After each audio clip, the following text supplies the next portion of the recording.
Ya ampun, sumpah ini kayak babu bang gue.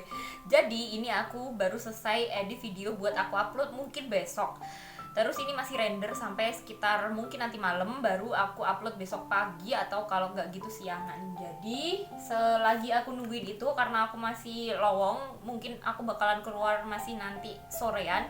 Jadi aku sekalian mau baca novel ini yang aku pinjem dari perpus itu 2 hari yang lalu, dan baru aku pegang itu semalam. Soalnya aku masih berusaha untuk menyelesaikan novel yang sebelumnya yang aku baca yang judulnya Tanjung Kemarau, dan semalam itu udah selesai. Terus habis itu aku mulai coba-coba untuk baca ini dan baru sampai ke halaman kedua kalau nggak salah. Jadi aku mau lanjutin untuk baca yang ini.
Hai, aku mau bikin update singkat aja tentang buku yang sedang aku baca. Yang aku baca itu sekarang adalah IQ84 dari Murakami. Ini yang jilid pertama dan aku pinjem yang kedua juga sih. Karena kan memang batas peminjaman cuma 2 novel kan. Sebenarnya novel ini ada 3. Jadi nanti kalau aku udah selesai baca keduanya, aku bakalan pinjam yang jilid ketiga. Terus apa yang aku tahu tentang novel ini? Honestly nggak ada, aku nggak tahu terlalu banyak tentang novel ini. Cuman aku emang udah tahu kalau novel ini udah ada cukup lama, dan aku udah pernah mencoba untuk baca karya Haruki Murakami lainnya yang judulnya Kafka on the Shore. Dan itu aku tahu itu novel itu bagus, cuman agak sulit untuk aku pahami sebenarnya. Dulu udah agak lama sih sebenarnya aku baca novel itu. Terus yang novel yang IQ84 ini dulunya aku sering kebalik sama novelnya George Orwell yang 1984, karena kan judulnya mirip gitu loh, dan aku pernah beranggapan bahwa ini adalah novel yang sama. Terus ketika aku udah mulai fokus untuk menjadi pembaca yang sebenarnya nggak baik-baik amat, akhirnya aku tahu kalau ini adalah 2 novel yang berbeda dari 2 penulis yang berbeda. Jadi kayaknya aku berencana untuk bikin perbandingan antara IQ84 sama IQ 1Q84 sama 1984 dari George Orwell. Kayak gitu sih rencananya, seperti itu. Semoga aku bisa membaca ini dalam waktu yang cukup cepat, karena novelnya lumayan tebal dan waktu peminjaman kan cuma ya 2 minggu lah batas peminjamannya. Mari kita mendaki. Dulu waktu SD sering banget naik gunung ini, dan kayaknya kuat-kuat aja gitu naik. Sekarang kok kayak ini baru langkah pertama udah capek. Goblik. Semoga bisa sampai ke puncaknya. Sebenarnya ini lebih cocok disebut bukit sih, bukan gunung. Cuman orang-orang nyebutnya Gunung Pegat. Masih setengah 7, lebih dikit. Oh, ini ada kantinnya. Dulu belum sebagus ini. Bahkan waktu aku SD belum ada jalan kayak gini. Jalannya beneran tanah, kan?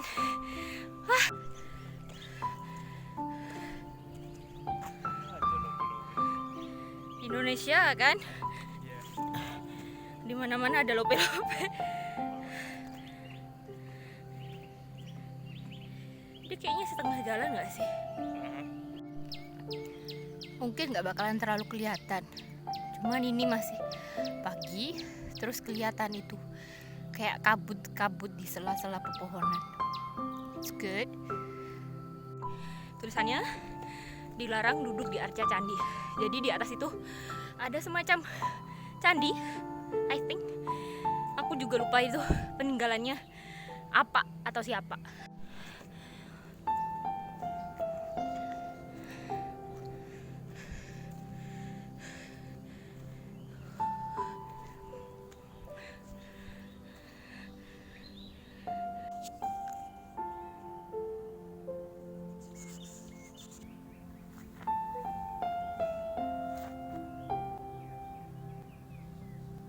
Hai, jarang-jarang kan aku bikin review itu di tempat terbuka seperti ini, karena biasanya aku terlalu malu untuk ngomong di depan umum. Jadi biasanya aku kalau ngomong cuma ada di dalam kamarku doang. Mumpung ini nggak ada orang selain aku sama adekku, jadi aku memutuskan untuk bikin review sekali-sekali. Jadi aku udah baca ini, belum jauh, baru sampai ke halaman sekitar 80-an. Dan aku ngerasa kalau novel yang ini itu lebih gampang untuk bisa kupahami, untuk bisa kucerna daripada novelnya Murakami lainnya yang aku baca itu yang judulnya Kafka on the Shore. Jadi yang Kafka on the Shore itu kayak agak lebih ribet dan surrealis dan membuatku harus berpikir berkali-kali untuk bisa memahami ceritanya. Kalau yang ini sejauh yang aku baca sampai ke halaman 80 itu lebih gampang menurutku. Jadi novel ini terdiri dari 2 POV yang berganti-gantian di tiap babnya. Yang pertama itu seorang perempuan yang namanya Aomame. Aomame itu punya pekerjaan sebagai seorang pembunuh bayaran. Sejauh yang aku tahu seperti itu, karena aku baru baca 2 bab yang POV-nya itu dari Aomame. Terus yang kedua itu POV-nya dari seorang laki-laki yang namanya siapa itu? Tengo, yang dia itu sebenarnya pekerjaannya itu sebagai guru les matematika. Cuman dia itu juga punya pekerjaan lainnya sebagai seorang penulis, yang meskipun sampai sekarang pun karyanya atau novel-novel buatannya itu belum ada yang diterbitkan. Cuman dia itu deket banget sama seorang editor, dan pada suatu hari si editor ini meminta Tengo untuk menuliskan ulang sebuah novel karya dari seorang remaja yang sebenarnya ide cerita dari si remaja itu bagus. Cuman masalahnya ternyata si remaja ini menuliskan dengan tata bahasa yang kacau, jadi kayak lebih sulit untuk dipahami orang lain. Meskipun ceritanya bagus, tapi kayak tata bahasanya kacau balau. Terus ketika si Tengo itu bertemu dengan si remaja yang nama penanya Fukaeri, Tengo ini baru menyadari bahwa ternyata memang remaja ini kayak punya keterbatasan atau punya kekurangan ketika dia itu berkomunikasi. Jadi selain dari tulisannya, ternyata Fukaeri ini memang cara berbicaranya pun itu tata bahasanya kacau balau. Jadi aku baru baca sampai segitu. Aku belum tahu ini bakalan seperti apa. Cuma sejauh yang aku tahu, katanya novel ini adalah novel surrealis. Jadi bakalan ada seperti di dunia nyata, tapi ada hal-hal yang sedikit magical atau mungkin kayak magical realism, kayak novelnya Murakami satunya yang Kafka on the Shore itu bagiku juga kayak magical realism atau surrealis kayak gitu. Jadi let's see apakah aku bisa menyelesaikan ini atau apakah aku bisa memahami ini dengan baik. At least.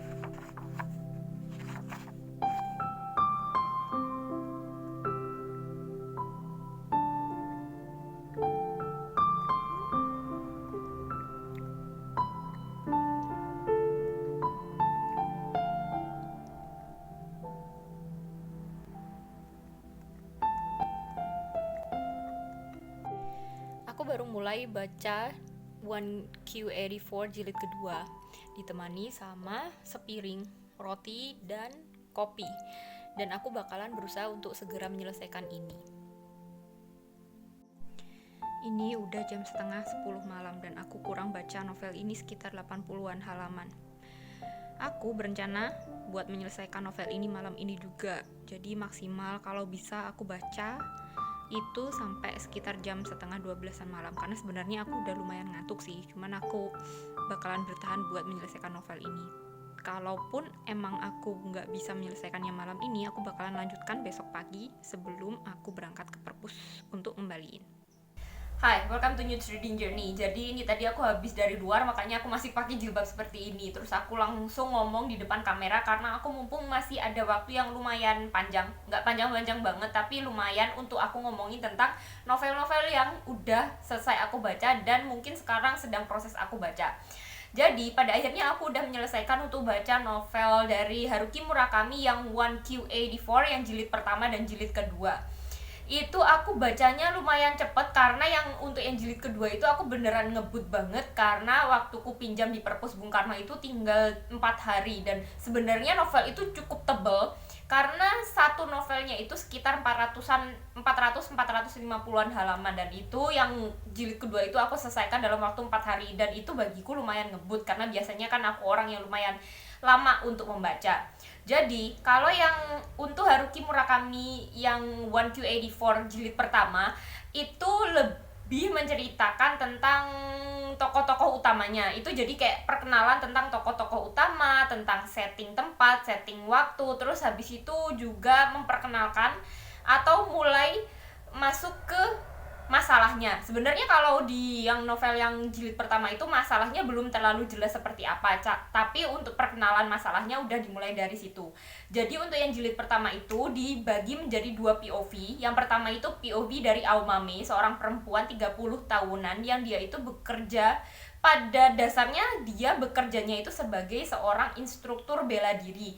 Cuman selain sebagai instruktur bela diri, dia itu juga punya pekerjaan sampingan atau pekerjaan rahasia, yaitu sebagai seorang pembunuh bayaran. Tapi dia bukan pembunuh bayaran yang biasa aja, yang dia asalkan dibayar dia mau membunuh, enggak. Dia itu bekerja di bawah seorang wanita tua. Di novel ini juga nggak diceritakan atau nggak disebutkan namanya siapa, tapi si wanita tua itu dia itu sangat concern atau sangat perhatian pada perempuan-perempuan yang mengalami KDRT, dan dia itu punya kayak semacam tempat singgah bagi perempuan-perempuan yang mengalami KDRT. Dan Aomame ini bekerja di bawah si wanita tua itu. Si Aomame ini beberapa kali diperintahkan untuk menghilangkan nyawa para suami yang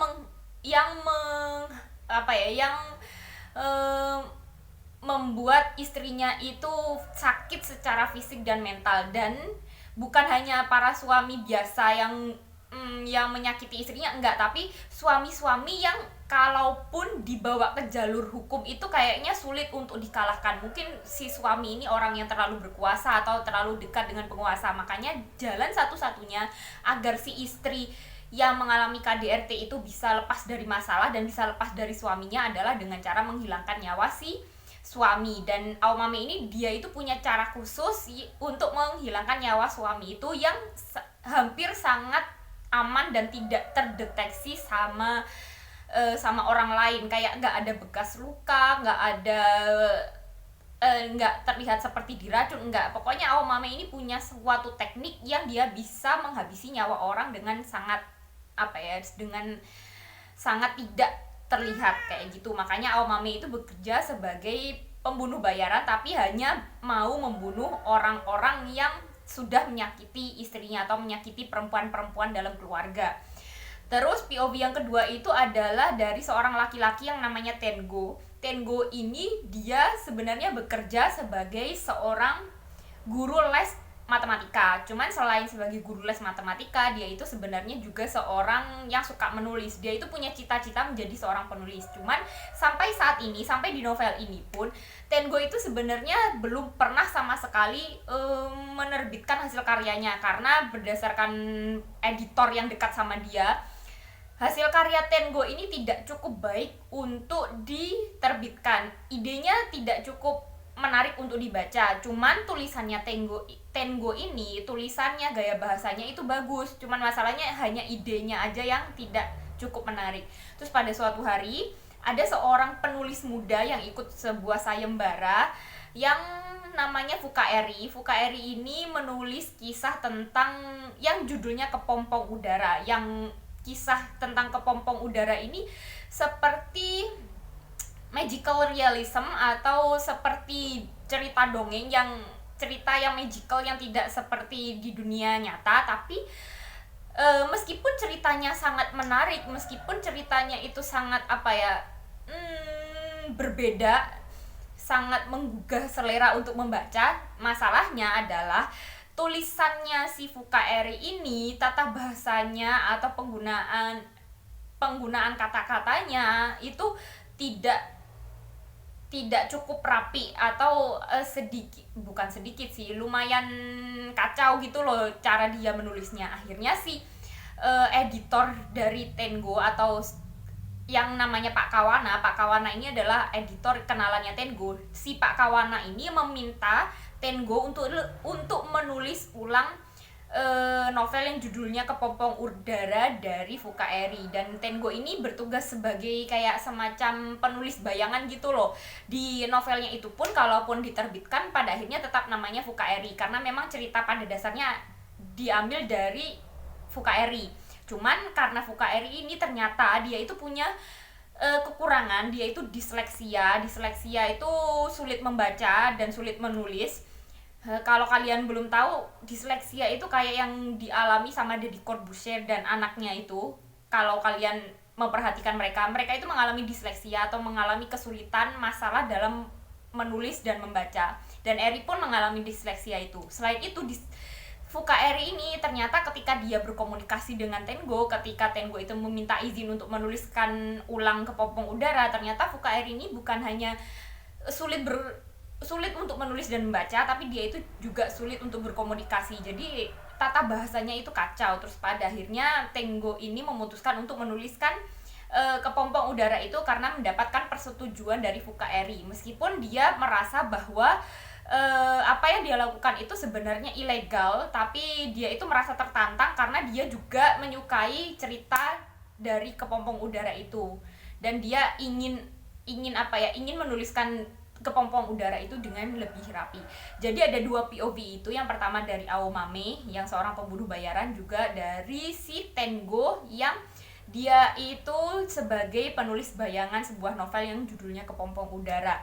Terus sebenarnya pada awalnya aku masih belum jelas apa hubungan antara 2 POV itu, antara Aomame dan Tengo. Pun kalaupun yang diceritanya Tengo itu, sepertinya aku juga merasa kalau yang untuk POV-nya Tengo, orang yang lebih berperan dalam cerita ini atau orang yang lebih menarik untuk diceritakan itu malah bukan Tengo tapi Fukaeri-nya, karena memang fokus dari POV Tengo ini adalah untuk menuliskan ulang hasil tulisan dari Fukaeri kayak gitu sih. Jadi perkenalan pertama adalah perkenalan tentang tokoh-tokoh utamanya. Yang pertama Tengo dan Aomame. Juga kayaknya aku ngerasa kalau Fukaeri itu juga tokoh utamanya meskipun diambil dari POV-nya Tengo. Terus juga perkenalan tentang setting waktunya. Jadi di novel ini kan setting waktu pada awalnya itu kan 1984. Diambil dari judul novelnya pun kita bisa melihat bahwa tulisannya adalah 1Q84. Emang pada awalnya tahunnya seperti itu. Cuman ternyata terutama si Aomame ini belakangan itu menyadari bahwa ada hal-hal yang berbeda dari apa yang dia alami atau apa yang dia ingat sebelumnya. Dia merasa bahwa ada hal-hal yang dia temukan di waktu itu, di novel yang pertama ini, bahwa dia menemukan apa yang di luar dari ingatannya. Padahal Aomame ini merasa bahwa dirinya itu cukup pintar untuk mengingat, ingatannya itu cukup baik. Tapi ternyata setelah dia menjalani beberapa hari atau berkomunikasi dengan orang-orang di novel ini, dia merasa bahwa ada hal-hal yang hilang atau mungkin tidak dia sadari. Terus pada akhirnya dia membuat hipotesis bahwa ternyata saat itu dia itu tinggal di tahun yang lain, tapi memang tetap di Jepang, tapi di tahun yang lain seperti di dunia paralel. Dan dia menyebutnya sebagai tahun 1Q84, atau Q-nya itu diambil dari question mark, karena dia masih bertanya-tanya apakah ini beneran dunia nyata atau dunia dalam khayalan, atau mungkin dia memang tiba-tiba masuk ke dunia paralel, atau mungkin dirinya yang salah. bukan dunia yang salah atau dirinya atau memorinya yang salah. Jadi dia menyebut tahun itu sebagai 1Q84. Kenapa seperti itu? Karena dia menemukan beberapa hal yang berbeda, seperti ada sebuah kasus penembakan yang cukup terkenal katanya sekitar 3 tahun yang lalu yang melibatkan sekte keagamaan dan polisi. Dan setelah itu karena ada kasus penembakan itu, polisi-polisi itu akhirnya merubah seragamnya, dan Aomame itu tidak pernah mengingat bahwa ada kasus tersebut, tapi dia tiba-tiba melihat bahwa seragam polisi itu tiba-tiba berbeda aja gitu loh. Terus ketika dia tanya ke teman-temannya atau ke orang-orang sekitarnya, ternyata seragam polisi itu sudah berubah sekitar 2 tahunan yang lalu. Tapi dia itu merasa bahwa seragam polisi itu selama 2 tahun belakangan itu tidak pernah berubah, dan dia baru menyadari perubahan itu tadi pagi ketika dia turun dari taksi kayak gitu. Jadi tiba-tiba aja berubah, padahal orang-orang itu beranggapan merasa bahwa perubahan itu sudah terjadi 2 tahun yang lalu. Cuman Aomame itu baru menyadarinya tadi pagi.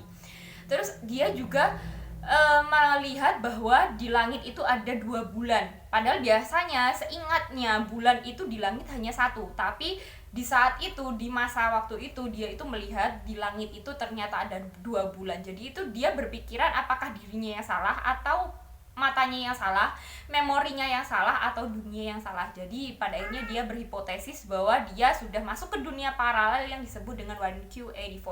Cuman untuk yang ceritanya yang Tengo sampai di akhir novel yang jilid pertama ini kayaknya dia belum menyadari bahwa dia sudah masuk ke dunia paralel yang disebut dengan 1Q84. Cuman dia berkutat pada penulisan novel Kepompong Udara, yang Kepompong Udara itu ceritanya sangat magical realism atau sangat surrealis, karena di novel tersebut itu dituliskan bahwa di langit itu pun juga ada 2 bulan kayak gitu. Jadi ini si dunia yang disadari oleh Aomame ini sangat berkaitan erat dengan novel yang ditulis oleh Tengo atau novel karya Fukaeri kayak gitu sih. Di novel yang pertama itu masih memperkenalkan tokoh-tokohnya, terus habis itu juga setting waktu, setting tempat, dan suasananya. Dan itu bagiku menarik untuk dibaca. Benar-benar seperti dunia nyata, tapi ada hal-hal kecil yang terasa tidak nyata di dunia ini. Kemudian untuk yang 1Q84 yang jilid kedua ini lebih berfokus tentang masa lalu, siapa sebenarnya Aomame dan siapa sebenarnya Tengo. Bukan cuma itu sih, juga siapa sebenarnya Fukaeri. Jadi untuk novel yang pertama itu kan seperti perkenalan luarnya aja. Kalau di yang novel yang kedua, yang jilid kedua ini lebih lebih banyak flashback lagi tentang kehidupan Tengo, Aomame, sama Fukaeri sebelumnya.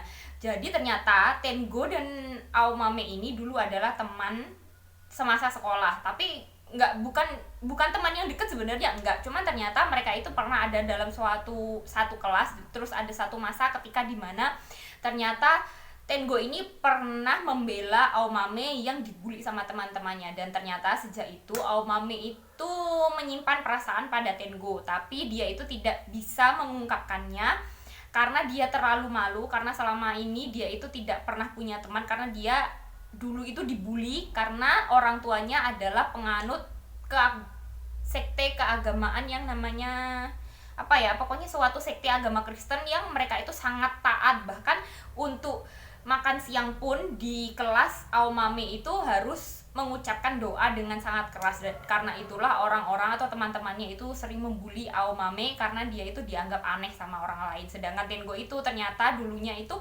dia itu hanya tinggal bersama dengan ayahnya, dan ayahnya ini adalah seorang pekerja penagih iuran NHK. Jadi NHK di Jepang itu adalah seperti saluran televisi yang itu ada iurannya setiap bulan, dan si Tengo ini setiap minggunya itu harus mengikuti ayahnya untuk menagih uang ke orang-orang yang punya saluran TV NHK. Dan karena itulah dia itu tidak suka sama ayahnya, karena dia merasa bahwa teman-temannya yang lain di hari Minggu itu mereka bersenang-senang berlibur bersama keluarganya, sedangkan dia di tiap hari Minggu itu harus bekerja bersama ayahnya dan tidak pernah merasa tidak pernah bersenang-senang seperti teman-temannya atau berekreasi atau jalan-jalan keluar kota seperti temannya. Makanya Tengo itu tidak suka sama ayahnya. Selain itu, dia itu juga merasa bahwa sebenarnya dirinya itu bukan anak kandung dari ayahnya, karena dia melihat fisik ayahnya sama dirinya itu berbeda. Jadi Tengo itu punya fisik yang tinggi besar. Terus dia itu sangat cerdas. Dia itu dianggap sebagai anak ajaib ketika dia sekolah, karena dia waktu SD pun dia itu bisa mengerjakan soal-soal matematika SMA. Jadi dia itu sampai pernah masuk koran ditulis sebagai seorang anak ajaib matematika.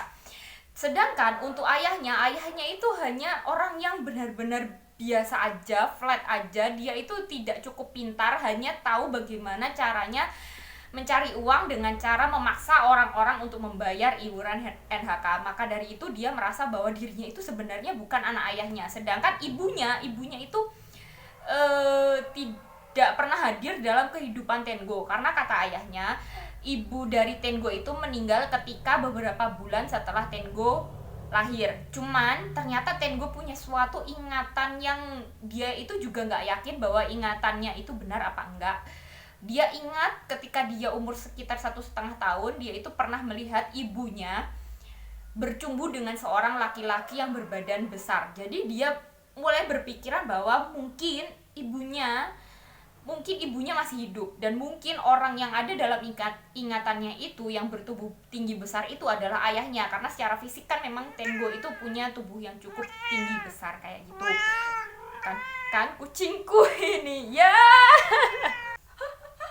I'm back setelah tadi itu mendapat gangguan dari kucingku yang dia itu sedang ngamuk-ngamuk karena udah seminggu gak aku keluarkan. Seminggu ini dia itu sakit flu, jadi kan aku butuh merawat dia dengan cukup intens karena dia beberapa hari yang lalu itu bener-bener lemes, kayak gak ada suaranya, padahal dia itu biasanya cerewet. Jadi aku kasih obat, dan setelah 1 minggu dia udah merasa cukup enakan. Akhirnya dia ngamuk-ngamuk pengen keluar, padahal dia itu masih agak bersin-bersin gitu loh, dan aku gak yakin kalau dikeluarkan itu bakalan aman karena kan belum bener-bener sehat. Takutnya di luar nanti ketemu sama virus-virus lainnya. Jadi biarkanlah dia ngamuk-ngamuk, dan ini pintu kamarku pada akhirnya aku tutup biar dia nggak masuk ke sini dan ganggu aku take video, karena aku dari tadi take video itu digangguin sampai kamera aku itu jatuh beberapa kali, dan aku butuh take berkali-kali karena seperti itu. Jadi untuk yang novel yang kedua ini bukan hanya menceritakan tentang kisah masa lalu, kisah kelola masa lalu di masa kecil dari Aomame dan Tengo, yang keduanya punya masa kecil yang tidak bahagia, juga menceritakan tentang kisah masa lalu dari Fukaeri. Meskipun kisah ini nggak diambil dari Fukaeri banget sih, apa ada? Enggak sih, di novel yang kedua ini tetap aja POV-nya itu ada 2 dari Tengo dan Aomame. Cuman untuk kisahnya Fukaeri ini didapat dari Tengo ketika dia itu berkomunikasi dengan orang-orang di sekitar Fukaeri, atau mungkin Fukaeri sendiri yang bercerita kepada Tengo. Jadi untuk Fukaeri ini, dia ini umurnya 17 tahun kan di dalam cerita ini. Cuman dia itu ternyata sudah selama 7 tahun dia itu tinggal bersama dengan seorang profesor, yang profesornya ini adalah teman dari ayahnya. Kenapa seperti itu? Karena ternyata dia itu kabur dari orang tuanya. Orang tuanya atau ayahnya itu sebenarnya adalah seorang pemimpin sekte keagamaan yang sangat tertutup yang namanya Sakigake. Sebenarnya pada awalnya itu bukan sekte keagamaan yang tertutup, itu hanya seperti komunitas petani yang mereka itu bertani dengan cara organik, dan mereka tidak terlalu mempercayai pemerintah. Pada awalnya seperti itu. Meskipun mereka tidak terlalu mempercayai pemerintah, tapi mereka masih hidup bermasyarakat dengan baik. Cuma entah kenapa ketika Aomame itu umurnya 10 tahun, ternyata Sakigake itu tiba-tiba berubah menjadi sebuah sekte keagamaan yang sangat tertutup, dan ketika itulah Fukaeri ini akhirnya kabur dari rumah dan mencari pertolongan kepada profesor temannya ayahnya tersebut. Dan ternyata di novel yang kedua ini diceritakanlah kenapa pada akhirnya si Fukaeri ini kabur dari sekte keagamaannya. Jadi ketika umur Fukaeri ini 10 tahun, dia itu dihukum sama ayahnya karena dia melakukan sebuah kesalahan. Terus ketika dia menjalani masa hukuman selama 1 minggu itu, dia itu didatangi oleh apa yang disebut sebagai orang-orang kecil. Jadi orang-orang kecil ini seperti makhluk halus yang mereka seperti kurcaci. Jumlahnya itu pada awalnya 6 atau 7. Mereka itu nggak selalu tetap jumlahnya berapa, cuman mereka atau orang-orang kecil itu mendatangi Fukaeri. Terus si orang-orang kecil ini membuat sebuah kepompong udara, dan di dalam kepompong udara itu ternyata ketika kepompongnya pecah, di dalam kepompong udara itu ada diri Fukaeri lainnya. Jadi Fukaeri itu kayak diduplikat, dan ada Fukaeri yang sebenarnya dan Fukaeri duplikat, dan Fukaeri duplikat ini seperti bayangan dari Fukaeri. Cuman sampai sekarang pun aku nggak terlalu ngerti sih apa tugas utama dari kepompong udara ini. Cuman kayaknya jiwa Fukaeri yang sebenarnya itu sebagian itu tersalurkan ke tersalurkan ke Fukaeri dari kepompong udara. Ceritanya seperti itu. Dan ketika itu, di masa itu, setelah Fukaeri itu bertemu atau membuka lorong bagi orang-orang kecil itu untuk masuk ke dunia itu, maka dunia mulai berubah atau mulai beralih menjadi dunia di tahun 1Q84. Enggak sih, itu 7 tahun yang lalu ya. Pokoknya dunia itu mulai berubah. Dan ayah Fukaeri yang memimpin komunitas Sakigage itu juga akhirnya berubah. Dia itu jadi seseorang, bukan hanya seseorang yang sangat berwibawa, tapi seseorang yang punya kemampuan magis untuk mengetahui apa yang orang-orang tidak ketahui, karena dia itu semacam dapat bisikan dari orang-orang kecil.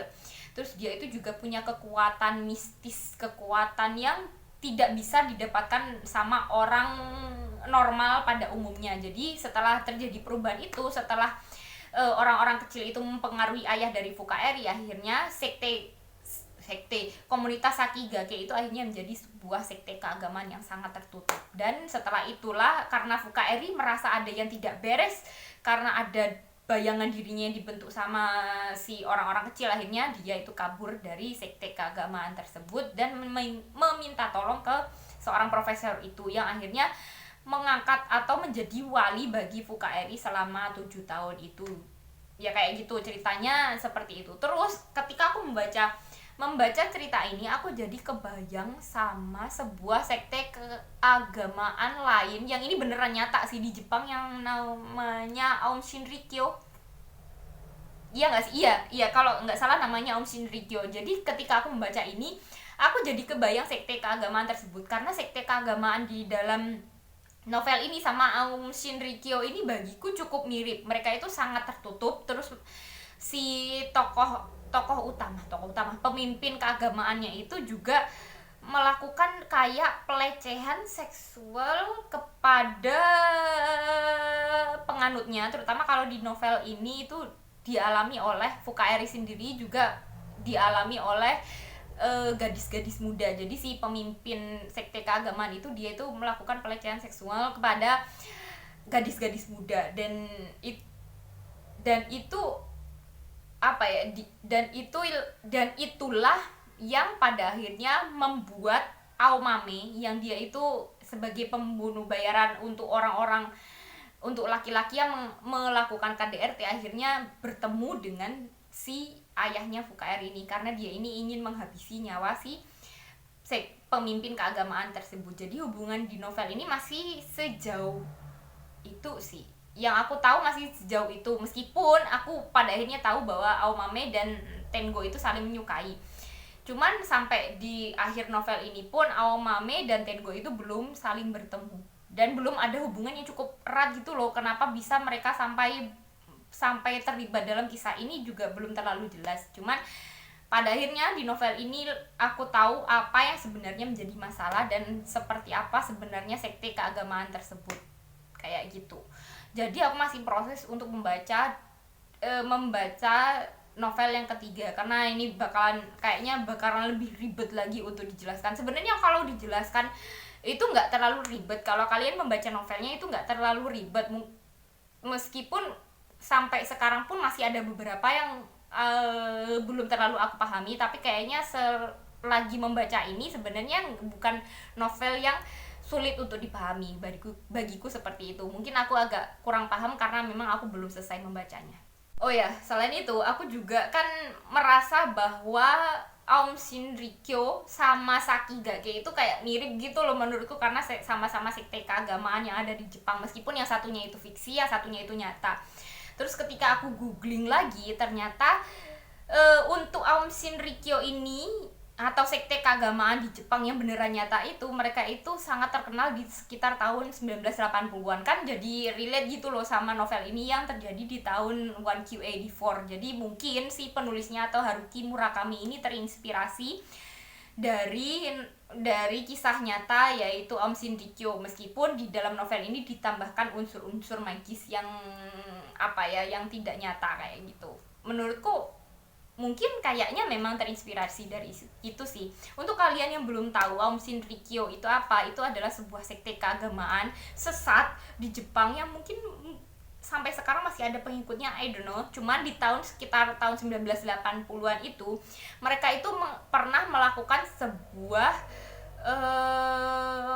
pembunuhan massal, karena beberapa orang dari penganut Aum Shinrikyo itu mereka mendapat perintah untuk menyebarkan gas beracun ke stasiun-stasiun di kota Tokyo yang mengakibatkan banyak orang yang terluka bahkan meninggal dunia. Jadi kalau kalian tertarik untuk tahu lebih jauh, kalian bisa googling aja sih, karena banyak banget berita tentang Aum Shinrikyo. Jadi kayaknya memang si penulisnya atau Haruki Murakami ini terinspirasi untuk menulis tentang sekte keagamaan Sakigake itu berdasarkan Aum Shinrikyo. Kayaknya sih, aku hanya menduga-duga. Untuk yang 1Q84 yang jilid ketiga ini sepertinya lebih menceritakan tentang kisah antara Aomame dan Tengo yang mereka itu saling ingin menemukan, karena pada akhirnya kan di novel yang jilid kedua itu mereka menyadari bahwa mereka itu saling menyukai, dan untuk yang novel yang ketiga ini pada akhirnya mereka itu ingin saling mencari. Cuman banyak masalah yang terjadi di luar sana yang mengincar keselamatan diri mereka, terutama dari orang-orang dalam kelompok sekte keagamaan Sakigake, karena mereka dianggap sudah merusak atau sudah mengganggu ketenangan sekte Sakigake itu dengan cara mereka masing-masing. Karena yang Aomame ini pada akhirnya dia berhasil menghabisi nyawa si pemimpin, sedangkan untuk Tengo dia itu berani menuliskan kisah tentang orang-orang kecil yang ditutup-tutupi oleh sekte keagamaan Sakigake. Jadi mereka itu melakukan suatu kesalahan besar bagi sekte Sakigake. Makanya mereka berdua itu kayak dikejar-kejar dan ingin dihabisi nyawanya oleh orang-orang di dalam sekte tersebut. Cuman selama mereka dikejar-kejar itu, mereka selain bersembunyi, mereka juga ingin saling mencari. Ceritanya sejauh yang aku baca sampai ke halaman ini sih seperti itu. Jadi aku nggak tahu apakah pada akhirnya mereka bisa saling menemukan atau pada akhirnya mereka tidak bisa saling menemukan. I don't know, karena sebenarnya kayaknya ada suatu situasi di mana kalau mereka bisa saling bertemu, ternyata diri mereka itu bisa membahayakan diri masing-masing kayak gitu sih. Kalau sampai Tengo ketemu sama Aomame, dia bakalan membahayakan diri Aomame. Kalau sampai Aomame bertemu Tengo yang akan mendapatkan masalah kayak gitu. Sejauh yang aku tahu seperti itu. Jadi I don't know bakalan seperti apa. Cuma ceritanya asik. Ceritanya itu sebenarnya lumayan ribet, banyak hal yang tercampur aduk di novel ini yang membuat aku butuh berpikir lebih keras. Kayak gitu. Kurasa seperti itu. Bukan novel yang buruk, bukan novel yang susah banget untuk dimengerti, cuman emang butuh banyak berpikir ketika kalian membaca novel ini. Setauku seperti itu. Jadi aku mau baca ini lagi. Ini lebih dari setengah, bakalan aku selesaikan dalam waktu sekitar 3 atau 4 harian. Semoga aku bisa mendapatkan konklusi yang jelas apa yang menjadi titik masalah dari novel ini sebenarnya. Ada satu lagi hal yang aku lupa bilang. Jadi untuk novel yang jilid pertama dan jilid kedua itu kan POV-nya dari 2 orang, yaitu Aomame dan Tengo. Cuman untuk yang novel yang ketiga ini pada akhirnya ada 3 POV. Yang pertama itu dari Aomame tentu aja, terus Tengo, terus ada satu tokoh baru yang namanya Ushikawa. Sebenarnya Ushikawa ini udah muncul di yang jilid kedua, cuman di jilid kedua itu nggak terlalu kayak bukan tokoh yang penting-penting banget gitu loh menurutku, karena dia baru muncul juga di akhir-akhir. Jadi untuk Ushikawa ini dia itu adalah seorang semacam detektif bayaran dari Sakigake. Jadi dia itu orang luar Sakigake, cuma diperintahkan oleh orang-orang Sakigake untuk mencari keberadaan Tengo dan Aomame. Pada awalnya sebenarnya hanya untuk mencari keberadaan Tengo dan mengancam hidup Tengo, karena Tengo sudah berani-beraninya menuliskan kisah tentang kepompong udara dan orang-orang kecil ke dunia luar.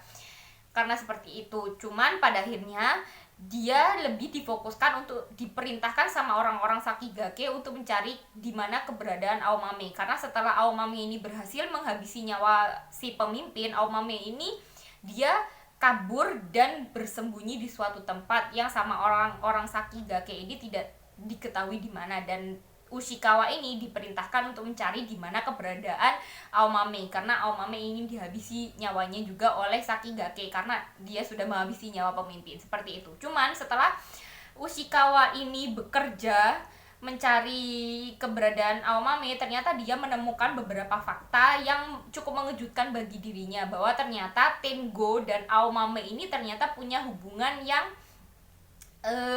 tidak terduga, yang sebenarnya hubungannya itu juga sama Ushikawa ini belum jelas ditentukan hubungannya seperti apa, karena sebenarnya Aomame dan Tengo ini bekerja di jalurnya masing-masing dan mereka itu tidak saling menghubungi. Tapi ternyata Tengo dan Aomame ini bekerja sama-sama punya peran untuk menghancurkan sekte keagamaan Sakigake. Sejauh ini sih seperti itu sih. Dan Ushikawa ini pun sampai ke berapa ya? Sampai segini dia itu belum bisa menemukan di mana keberadaan Aomame. Meskipun dia sudah bisa menemukan di mana keberadaan Tengo, cuman dia itu masih belum tahu pasti apa peran Tengo yang sebenarnya dalam kasus penghilangan nyawa dari si pemimpin Sakigake. Sejauh ini seperti itu. Cuman kalau dipikir-pikir, entah kenapa aku merasa bahwa daripada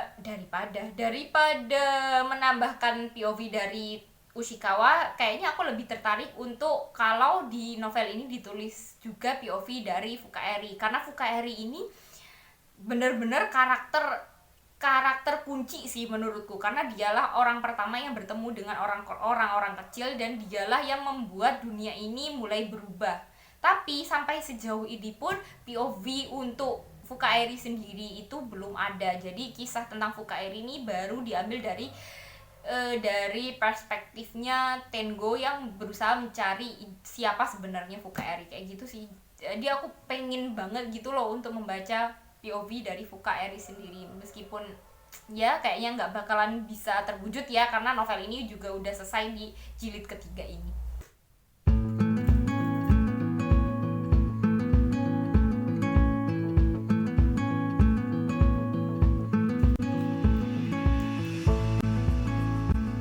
Ada satu hal yang aku pikirkan sebenarnya udah agak lama, bahkan mungkin aku udah menduganya itu dari yang jilid pertama, meskipun aku semakin kuat lagi bukti-buktinya di jilid kedua, meskipun sampai sekarang juga nggak terlalu jelas sih, belum jelas itu bener apa enggak. Jadi aku berpikiran bahwa sebenarnya Tengo sama Fukaeri itu ada hubungan gitu loh, mereka bukan benar-benar orang yang stranger atau benar-benar kayak orang yang nggak kenal sama sekali. Memang nggak kenal, cuman kayak ada hubungan yang tidak mereka sadari, yaitu dari fisiknya Tengo itu digambarkan sebagai orang yang tinggi besar. Terus ternyata ayahnya Fukaeri atau yang pemimpin sekte itu juga punya badan yang tinggi besar. Jadi aku berpikiran apakah ternyata Tengo itu adalah anak haram dari si pemimpin sekte keagamaan itu. Terus habis itu di jilid yang kedua itu ada satu hal yang terjadi pada diri Tengo yang kayaknya dia itu mewarisi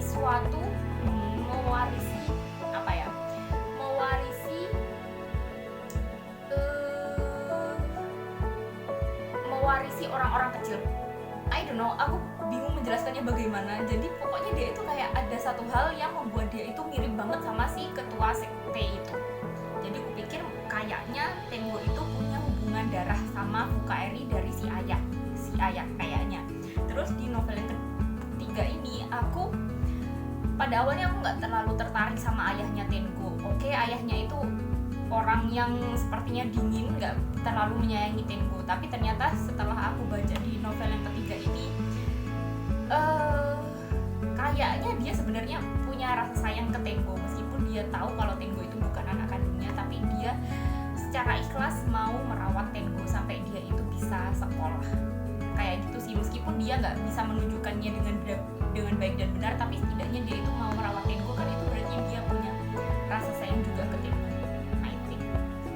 Ini aku kurang 100 halaman, benar-benar tepat kurang 100 halaman.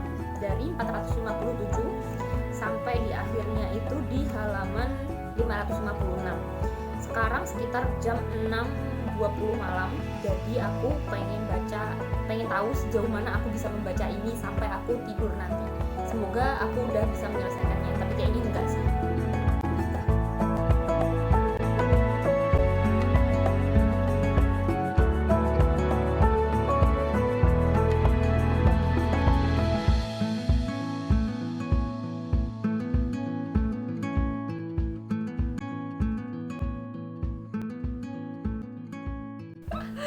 Setelah aku rehat sejenak dari nunjukin wajahku di depan kamera karena wajahku lagi jerawatan parah, terutama yang bagian kanan, akhirnya setelah ini agak lumayan mendingan, aku memutuskan untuk nyalain kamera ini untuk ngomongin tentang novel-novel yang selesai aku baca. Karena emang yang selesai aku baca itu udah cukup banyak, cukup menumpuk, dan aku takut kalau aku pending kelamaan aku bakalan lupa sama apa yang bakalan aku sampaikan ke kalian. Jadi untuk yang video yang kali ini aku bakalan menutup series dari 1Q84 yang aku baca. Jadi aku membaca 1Q84 dari Haruki Murakami yang jilid pertama, jilid kedua, dan jilid ketiga. Yang terakhir kali aku ngomongin tentang Haruki Murakami yang 1Q84 ini, kayaknya aku, kalau nggak salah ya, aku membahas itu yang jilid pertama, jilid kedua, terus habis itu aku sedang proses untuk yang jilid ketiga. Dan pada akhirnya aku membaca seluruh rangkaian 1Q84 itu kayaknya nggak ada dalam waktu 1 bulan deh. Setidaknya satu novel itu untuk 1 minggu, dan itu lumayan cepat sih karena memang novel 1Q84 itu satu jilidnya aja tebel, sekitar 450-an halaman, kalau nggak salah 450 sampai 500-an. Jadi ini lumayan ngebut ya. Ketika aku membaca 1Q84 ini, aku benar-benar berusaha untuk fokus untuk membaca itu aja, meskipun emang ada selingannya, cuman aku lebih fokus ke membaca 1Q84. Kenapa? Karena bagiku membaca novel Haruki Murakami itu emang agak tricky, agak sulit untuk bisa dipahami, terutama kalau seandainya aku membaca terus habis itu aku tinggal agak cukup lama, mungkin sehari, aku bakalan sedikit melupakan apa yang sudah aku baca, karena memang ceritanya bagiku ribet. Yang ini aku kan udah baca novelnya Haruki Murakami itu kan ada 2. Yang pertama itu novel yang judulnya Kafka on the Shore, dan itu bagiku emang sulit karena sampai akhir pun, sampai di ending pun aku nggak terlalu paham sama maunya cerita ini seperti apa. Terus ketika aku membaca yang 1Q84 ini, pada awalnya yang jilid pertama itu aku masih oke, ini masih pengenalan dan aku masih bisa mengikuti ceritanya. Terus ketika masuk ke jilid yang kedua, aku mulai agak bingung karena memang 1Q84 ini terjadi di dunia dan tahun yang berbeda dari yang sedang dijalani oleh tokoh-tokohnya. Jadi ini kayak masuk ke dunia paralel gitu loh tokohnya.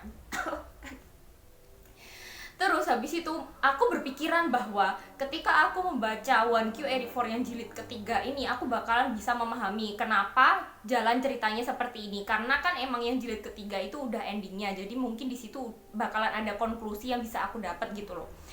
Ternyata setelah aku selesai membaca yang jilid ketiga itu, aku tetap bingung. Kenapa? Karena memang ceritanya bagiku itu seluruh rangkaian ceritanya itu nggak logis. Memang ada cerita-cerita yang bisa dirangkai dengan baik, bisa dipahami. Cuman ada bagian-bagian yang bagiku kayak membingungkan. Bahkan bagi tokohnya sendiri pun yang namanya Aomame, di hampir akhir cerita, akhir novel kalau nggak salah, dia itu pernah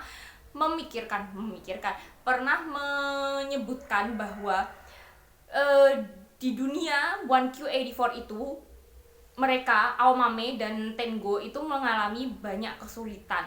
selain banyak kesulitan, mereka itu juga merasa selalu berada dalam mara bahaya. Terus juga dunia itu membingungkan karena memang dunianya itu adalah dunia yang hal-hal yang logis itu tidak berjalan dengan semestinya kayak gitu. Jadi bahkan tokohnya sendiri pun juga beranggapan bahwa dunia atau tahun 1Q84 itu juga nggak logis. Maka aku jadi memahami kenapa aku nggak terlalu paham sama cerita ini. Aku memahami, ya kayak gitulah. Pokoknya aku jadi ngerti kenapa aku nggak terlalu paham sama cerita ini, karena si tokoh di dalam novel sendiri pun juga beranggapan bahwa dunia 1Q84 itu juga nggak logis. Jadi bagi aku yang hidup di dunia nyata kayak gini, untuk memasuki cerita seperti 1Q84 ini emang agak ribet menurutku. Terus habis itu kan aku beranggapan bahwa aku bakalan dapat konklusi gitu loh, kenapa tokoh-tokohnya itu masuk ke dunia atau ke tahun 1Q84 yang sedikit banyak berbeda daripada dunia nyata atau di tahun 1984 di Jepang. Ternyata memang di situ didapat berdasarkan pendapat Aomame dan Tengo sih. Jadi kenapa orang-orang, ya terutama tokoh utamanya Aomame dan Tengo itu masuk ke dunia 1Q84 adalah karena mereka harus dipertemukan. Jadi Tengo dan Aomame yang sebenarnya mereka itu sudah saling mencintai sejak mereka kecil. Kalau mereka terus hidup di dunia 1984 atau di dunia nyata, mereka tidak akan pernah bertemu karena dunia mereka itu jauh berbeda dan kayak sulit gitu loh untuk dipertemukan. Jadi dunia itu punya semacam konspirasi, entah siapa yang mengaturnya. Pokoknya dunia itu akhirnya diubah atau dimasukkan ke dunia paralel 1Q84 karena memang Tengo dan Aomame ini hanya bisa bertemu kalau mereka itu masuk ke dunia 1Q84. Jadi tujuan dari dunia 1Q84 adalah agar Tengo dan Aomame itu bisa bertemu. Kayak gitu sih. Jadi selama ini seluruh inti kisah dari 1Q84 yang membingungkan, yang ada pembunuhan, yang ada sekte, yang ada orang-orang kecil yang seperti dunia magis tapi nggak magis juga, terus ada 2 bulan di langit, ada kepompong udara yang menduplikat orang. Itu sebenarnya tujuan dari seluruh kisah ini yang membingungkan ini hanya untuk mempertemukan kembali antara Tengo dan Aomame. Jadi kayak gitu. Jadi inti kisahnya itu doang gitu loh. Aku juga bingung pada akhirnya, oh ini kisah cinta toh. Padahal sebenarnya bagiku kisah cintanya juga nggak terlalu berasa. Bahkan cinta Tengo dan Aomame ini baru benar-benar berasa di jilid yang ketiga. Di sebelumnya yang jilid pertama dan jilid kedua itu meskipun disebutkan bahwa Tengo dan Aomame dulu itu pernah bertemu ketika mereka kecil, rasa cintanya itu juga belum kelihatan. Baru di novel ketiga inilah ada pernyataan bahwa mereka itu saling mencintai. Jadi aku bingung sendiri. Terus habis itu juga aku ngerasa bingungnya adalah bukan cuma ada tokoh sih, ada banyak tokoh yang pada akhirnya bukan dihilangkan sih, kayak hilang begitu aja gitu loh, kayak nggak terlalu berguna. Setelah segala sesuatu itu terjadi, terus habis itu Tengo dan Aomame itu bertemu, tokoh-tokoh yang bagiku itu penting seperti Fukaeri itu malah kayak menghilang gitu aja. Aku nggak tahu, bahkan sampai di akhir cerita pun kita nggak tahu apa yang terjadi pada Fukaeri, apa yang terjadi di mana Fukaeri, apakah Fukaeri ini masih hidup atau enggak. Karena memang ya udah hilang gitu aja. Setelah tugasnya selesai itu ya udah dia menghilang kembali, karena memang ceritanya dia menghilang dan terus melarikan diri dan menyembunyikan diri gitu. Padahal menurutku Fukaeri ini adalah tokoh yang sangat penting dalam cerita ini, karena memang Fukaeri inilah yang menuliskan kisah tentang orang-orang kecil dan kepompong udara yang membuat dunia ini akhirnya berubah menjadi dunia 1Q84. Jadi kayak gitu menurutku Fukaeri ini adalah tokoh penting, tapi kenapa tiba-tiba di akhir cerita itu dia menghilang aja, nggak ada penjelasannya apa yang terjadi, apakah dia baik-baik aja gitu loh. Kayak kemana. Aku jadi bingung bagaimana keadaan Fukaeri yang sebenarnya. Dia itu makhluk nyata enggak, manusia nyata atau enggak. Meskipun memang dia itu adalah manusia yang ada di 1Q84, setidaknya aku pengen tahu bagaimana kelanjutan kisah dari Fukaeri. Jadi untuk seluruh kisah dari 1Q84 ini, ternyata aku tetap bingung. Meskipun memang aku kagum sama ide cerita yang ditulis sama penulisnya. Aku lupa lagi penulisnya. Nah, meskipun aku kagum sama ide ceritanya yang bagiku itu unik, gak biasa, karena memang ya gak seaneh itu gitu loh ceritanya. Cuman aku tetap merasa bahwa aku orang yang ketika membaca novel itu selalu berpikiran apakah ini logis. Terus aku juga orang yang berusaha untuk mencari konklusi dari sebuah cerita. Kalau di cerita ini tuh konklusinya adalah hanya ketika Tengo dan Aomame bisa bertemu, udah gitu aja. Aku bener-bener bingung. Meskipun aku nggak bisa bilang ini novel yang buruk, enggak, ini novel yang challenging gitu loh menurutku. Sebagian orang mungkin bakalan menyukai novel ini karena memang unik, ceritanya unik, bener-bener unik, terus membuat kita selalu berpikiran kayak selalu menduga apa yang bakalan terjadi selanjutnya. Cuman mungkin sebagian orang lainnya bakalan merasa bahwa novel ini aneh, terus mereka juga nggak suka karena bingung sepertiku, kayak gitu sih. Jadi aku so-so aja, aku nggak bisa bilang kalau aku suka banget sama novel ini, enggak, tapi aku juga nggak bisa bilang kalau aku nggak suka sama novel ini. Sekian review novel 1Q84 dari Haruki Murakami dariku. Semoga kalian bisa memahami apa yang aku sampaikan. Meskipun aku sendiri juga nggak yakin kalau kalian bisa memahami itu. Karena bagiku, reviewku kali ini lumayan kacau gitu loh. Karena pada dasarnya, sejujurnya aku sendiri juga bingung untuk bisa memahami kisah dari novel 1Q84. Jadi ketika aku berusaha untuk menyampaikannya atau mereviewnya, aku juga, bagiku apa yang aku sampaikan itu belibet kayak gitu sih. Tapi kalau kalian tertarik untuk membaca novel-novel yang gak biasa, yang seperti masuk ke dunia paralel, yang surrealis, yang terasa seperti ada di dunia nyata tapi terasa tidak nyata, kalian bisa mencoba untuk membaca novel ini. Dan aku berharapnya sih semoga kalian bisa lebih memahami cerita ini daripada aku, karena sejauh ini dibilang aku paham banget juga enggak, tapi dibilang gak paham juga enggak. Jadi sekian, terima kasih udah nonton, terima kasih udah mendengarkan aku ngocehin tentang buku sepanjang ini. See you next time, goodbye.